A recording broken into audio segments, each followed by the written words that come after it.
Welcome to Kenton's videos. Enjoy the video. In this video, I will explain how to change your Toyota Corolla key fob battery. First, gather your essential tools: a small flathead screwdriver and a fresh CR 2016 battery. Having these ready will make the process smooth and efficient.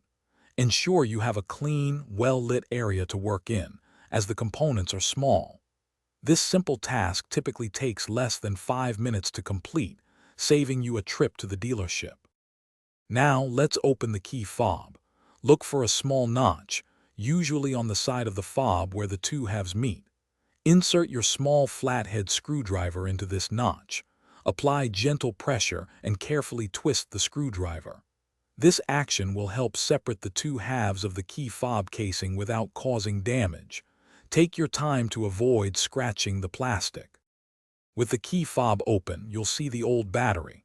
Before removing it, take a quick mental note of its orientation, specifically which side is facing up. This ensures you install the new one correctly.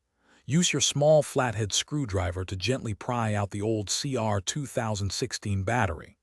Now, insert the new CR 2016 battery, making sure the positive side, usually marked with a plus sign, faces upwards. Finally, it's time to reassemble your key fob. Carefully align the two halves of the casing and gently press them back together until you hear a satisfying click. This sound confirms the fob is securely closed. Once reassembled, test the key fob's functionality with your vehicle to ensure everything is working correctly. If you're looking for other great deals, check the description below for a link to Darn Tough socks and more. They offer a lifetime warranty, so your feet will thank you. Thanks for watching. Consider subscribing if we helped you.